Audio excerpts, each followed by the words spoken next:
गोविंद गोविंद गोपाल भज मन गोविंदा गोविंदा गोपाला गोविंदा गोपाला गोविंद गोविंद गोपाल भज मन गोविंदा गोविंदा गोपाला गोविंदा गोपाला गोविंद गोविंद गोपाल भज मन गोविंदा गोविंदा गोपाला गोविंदा गोपाला गोविंद गोविंद गोपाल भज मन गोविंदा गोविंद गोविंद गोपाल भज मन गोविंदा। तो हे पुण्य आत्माओं, माया भी तीन प्रकार की, सत्गुणी माया, रजोगुणी माया, तमोगुणी माया। हम पूजा करते हैं, मंदिर जाते हैं, पाठ करते हैं, ये सत्गुणी माया है। धन कमाते हैं, हमें धन में धन नहीं नजर आता, उसमें अपनापन नजर आता, ये मेरे पैसे हैं,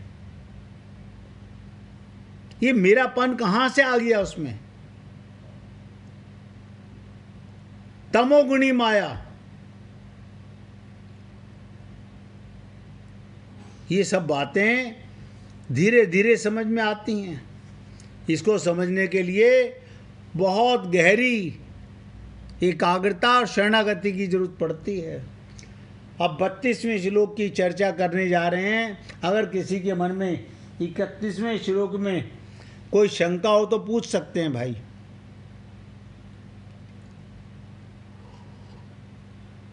ध्यान से सुनिएगा। मनुष्य शिक्षा को क्या भगवान कहते हैं, अपने आप प्राप्त हुआ युद्ध खुला हुआ स्वर्ग का दरवाजा है। अब देखो यहां से अर्जुन को भगवान क्या कह रहे हैं, अरे तुझे तो युद्ध मिला है, तू युद्ध थोड़ी करना चाहता था। दुर्योधन ने कहा मैं 1 इंच जगह भी नहीं दूंगा बिना युद्ध के। अपने आप प्राप्त हुआ युद्ध खुला हुआ स्वर्ग का दरवाजा है।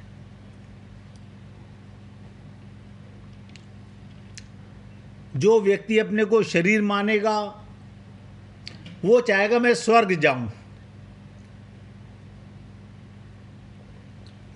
जो आत्मा मानेगा वो परमात्मा के लोक में जाएगा। जो अपने को आत्मा मानेगा वो परमात्मा के लोक में जाएगा। जो अपने को शरीर मानेगा वो स्वर्ग लोक जाना पसंद करता है। तो भगवान कहते हैं अर्जुन, तुझे अगर अभी तक भी आत्मज्ञान नहीं हुआ तो ये युद्ध भी तो तेरे लिए स्वर्ग का द्वार है। हे प्रतानंदन, क्षत्रिय बड़े सुखी भाग्यशाली होते हैं जिनको ऐसा युद्ध प्राप्त होता है, जिनको युद्ध करने का मौका मिले और वो अपने को क्षत्रिय मानते हैं, तो ये उनके लिए स्वर्ग का दरवाजा है। आप कहोगे स्वर्ग माने तो आपने बताया मूर्ख लोग जाते हैं। अरे तो मैं तो उनकी बात नहीं कर रहा ना, मूर्ख तो वो है जो आत्मा मानेगा फिर जाएगा। ये तो मानता ही अपने आप को शरीर है, क्षत्रिय मानता है। तो भगवान कह रहे हैं तेरे लिए स्वर्ग का दरवाजा है।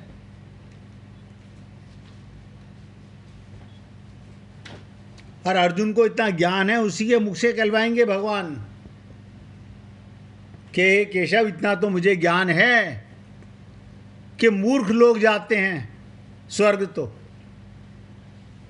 यहाँ पर भगवान बताना चाहते हैं, पांडवों से जुआ खेलने में दुर्योधन से ये शर्त रखी थी कि अगर इसमें आप हार जाएंगे तो आपको 12 वर्ष का वनवास और 1 वर्ष का अज्ञातवास भोगना होगा, और 13वें वर्ष के बाद आपको आपका राज्य मिल जाएगा, दे दिया जाएगा।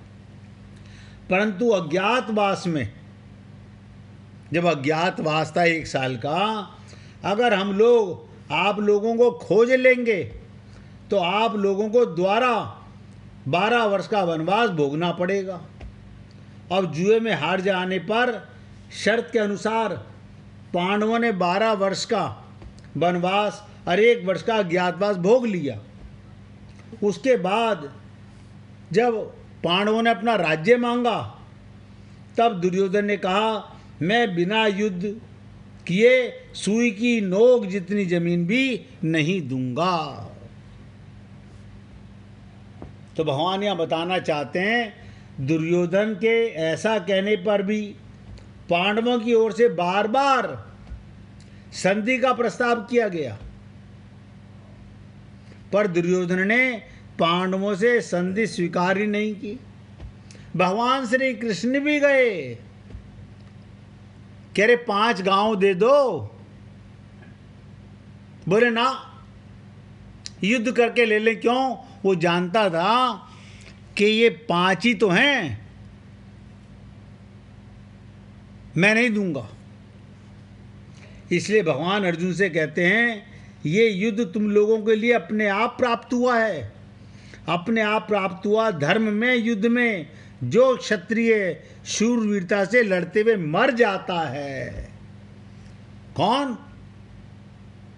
जो लड़ते हुए मर जाता है, उसके लिए स्वर्ग का दरवाजा खुल जाता है। आप सोचिएगा, युद्ध में मारे जाने वाला व्यक्ति सीधा स्वर्ग के लोक में पहुंच जाता है, लेकिन जिसे अज्ञान है, जो स्वर्ग के सुख को भोगना चाहता है, जो केवल शरीर के सुख के लिए ही अपना धर्म कर रहा है, उसके लिए स्वर्ग बहुत अच्छा है।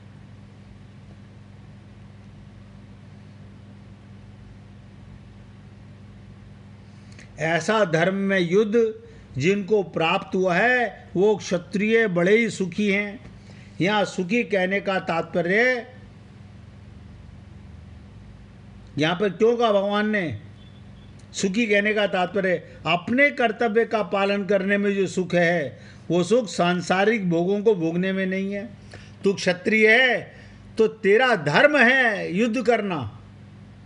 सांसारिक भोगों के सुख तो पशु पक्षियों को भी होते हैं। अतः जिनको कर्तव्य पालन का अवसर प्राप्त हुआ है, उनके लिए बड़ा भाग्यशाली माना जाता है। बहुत छोटे छोटे से श्लोक हैं, लेकिन ये मायावद जीव गीता सुनेगा भी, पढ़ेगा भी, लेकिन फिर फंसा रहेगा।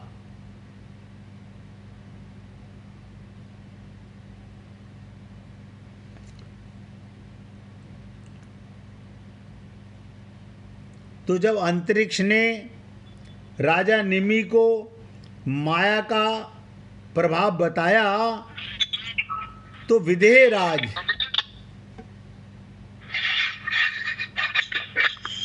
मिश्रा जी मोबाइल की आवाज बंद करो भाई। नहीं, हमको आपसे कुछ पूछना था इसमें। हाँ पूछिए पूछिए। अरे आप ये बताइए कि ये जो कृष्ण अर्जुन का संवाद चल रहा है, हाँ, तो स्वर्गवास होना, तो उससे तो फिर आवागमन का चक्कर चलता रहता है। हाँ, तो उनको फिर परम धाम में क्यों नहीं देते, भेजते हैं सीधा? बहुत सुंदर। भगवान ने 11वें श्लोक से लेके 30वें श्लोक तक ये बताने का प्रयत्न किया कि तू शरीर में रहता है, तू शरीर है नहीं, तू आत्मा है। और अगर तू मान ले अपने को शरीर भी मानता है और युद्ध तेरे को मिला है, अगर तू अपने शरीर का धर्म भी निभाना चाहता है, युद्ध करना चाहता है, तो भी तू स्वर्ग जाएगा, यहाँ से बड़ा सुख मिलेगा। यहाँ तो तेरे को थोड़ा सा सुख मिलेगा, खाली पृथ्वी का राज्य मिलेगा। ये तो उन लोगों के लिए कहा गया जो अपने को शरीर मानते हैं। ये संवाद भगवान अर्जुन और कृष्ण के बीच में जो चल रहा है, ये केवल अर्जुन को तो माध्यम बनाया गया है। आप और हम लोगों के लिए है। आप और हम लोग अपने को क्या मानते हैं? अगर आप हम लोगों को भगवान श्री कृष्ण के 20 श्लोकों से भी ये ज्ञान नहीं हो सका कि मैं आत्मा हूँ, अपने को शरीर ही मानते रहे, तो फिर अपने शरीर का धर्म निभाओ, स्वर्ग लोक चले जाओ। इसलिए कहा गया स्वर्ग का द्वार अच्छा नहीं है, मूर्ख लोग जाते हैं, क्योंकि वो तो 84 लाख योनियों में भटकाने वाला है। वहाँ से गिरने वाले सुख भोगने के बाद पशुओं की योनि में आते हैं, मनुष्य योनि में भी नहीं आ पाते सर डायरेक्ट। समझे मिश्रा जी?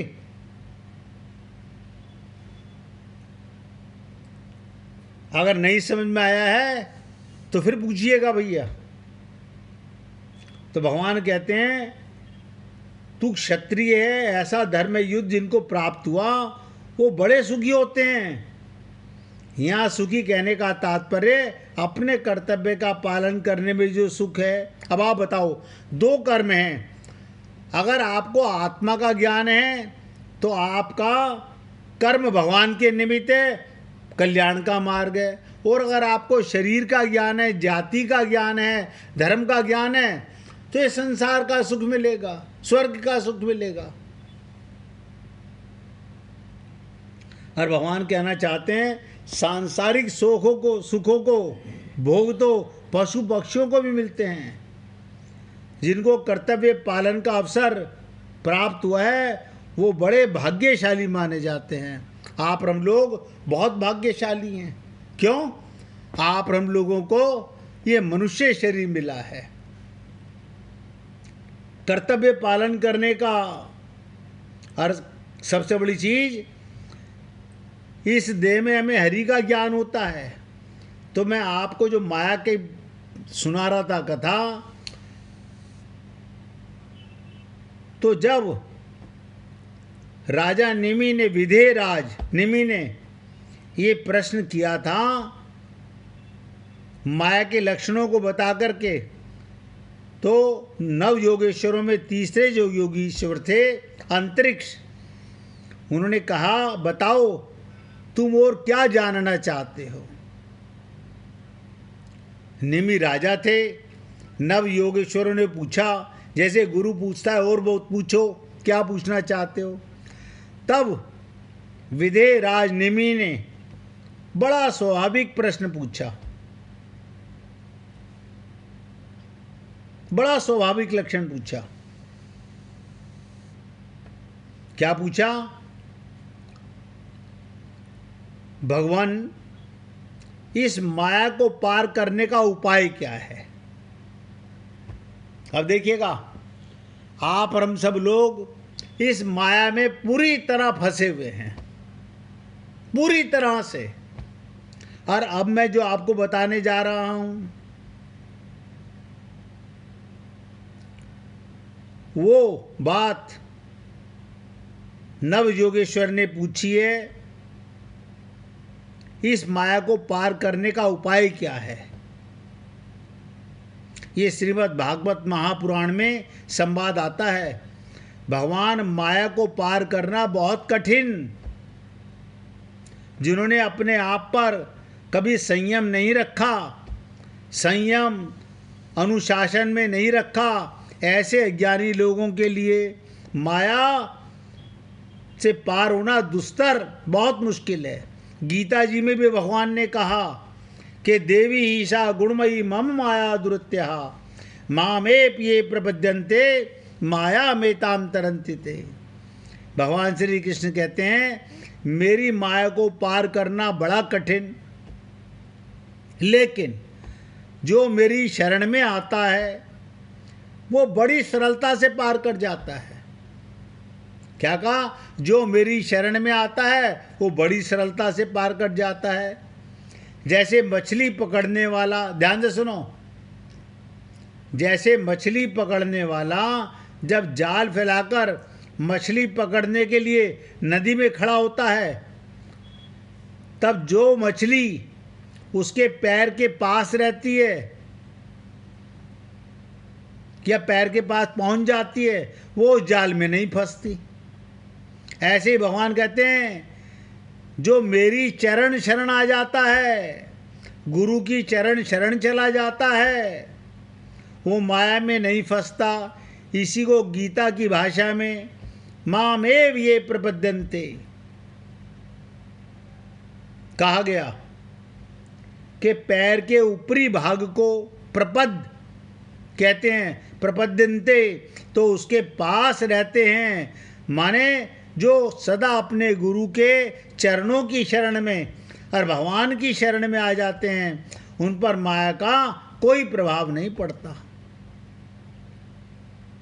लेकिन जो लोग शरीर मानकर संसार के भोगों में आसक्त होकर भोगने के लिए भगवान के चरणों से दूर चले जाते हैं, वो मछुआरे के माया के जंजाल में, जाल में फंस जाते हैं।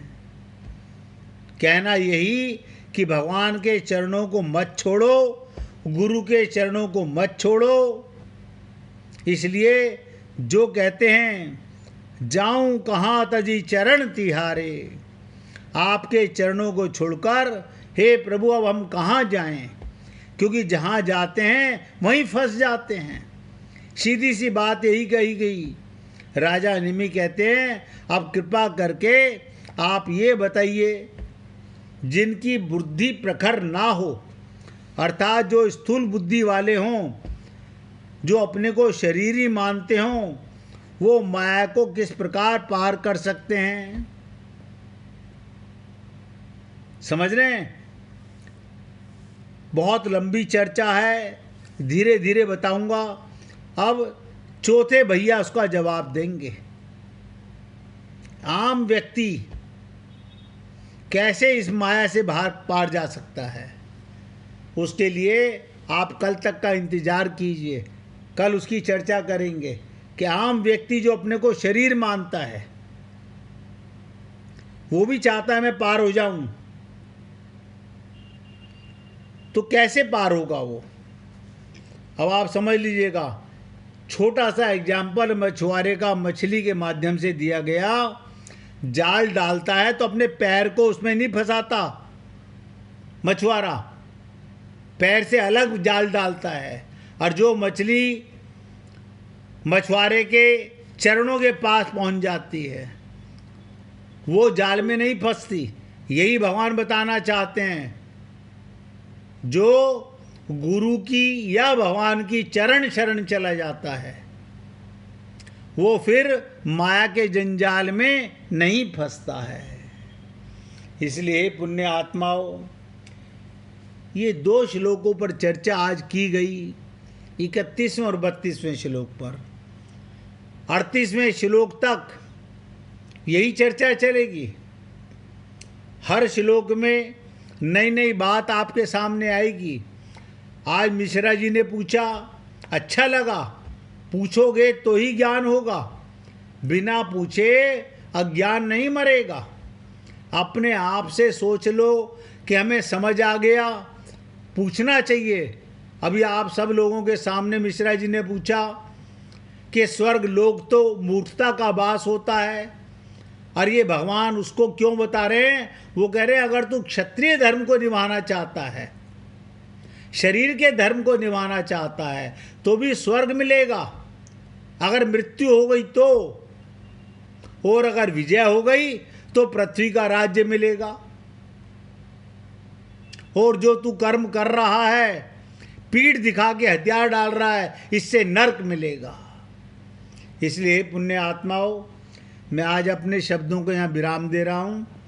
राजकुमार जी भजन सुनाना चाहते हैं, अब आप उनके मुख से भजन सुनिए। जय गुरुदेव। सुनाइए प्रभु। जिस देश में जिस वेश में, जिस देश में, जिस वेश में, जिस हाल में रहो, राधा रमन, राधा रमन, राधा रमन कहो। जिस देश में, जिस वेश में, जिस हाल में रहो, राधा रमन, राधा रमन, राधा रमन कहो। जिस काम में, जिस धाम में, जिस नाम में रहो, राधा रमन, राधा रमन, राधा रमन कहो। जिस संग में, जिस ढंग में, जिस संग में रहो, जिस रंग में, जिस ढंग में, जिस संग में रहो, राधा रमन, राधा रमन, राधा रमन कहो। जिस देह में, जिस नेह में, जिस स्नेह में रहो, जिस देह में, जिस नेह में, जिस स्नेह में रहो, राधा रमन, राधा रमन, राधा रमन कहो। जिस राग में, जिस राग में, जिस वैराग में, जिस अनुराग में रहो, जिस राग में, जिस वैराग में, जिस अनुराग में रहो, राधा रमन, राधा रमन, राधा रमन कहो। जिस मान में, जिस सम्मान में, जिस अपमान में रहो, जिस मान में, जिस सम्मान में, जिस अपमान में रहो, राधा रमन, राधा रमन, राधा रमन कहो। जिस योग में, जिस भोग में, जिस रोग में रहो, जिस योग में, जिस भोग में, जिस रोग में रहो, राधा रमन, राधा रमन, राधा रमन कहो। जिस देश में, जिस वेश में, जिस हाल में रहो, राधा रमन, राधा रमन, राधा रमन कहो। जय गुरुदेव। बोलिए वृंदावन बिहारी लाल की जय। जय जय श्री राधे, जय जय श्री राधे। बोलिए लाल जी का मंगल हो, गोदा मैया का मंगल हो, सभी भक्तों का मंगल हो। सबको राधे राधे भैया, सबको राधे राधे भाई, राधे राधे, राधे राधे भैया, राधे राधे, राधे राधे जी। हेलो, डॉक्टर विनोद कुमार बात कर रहा हूँ, रियलिटी चेक नोएडा से। जी जी सर, सेक्टर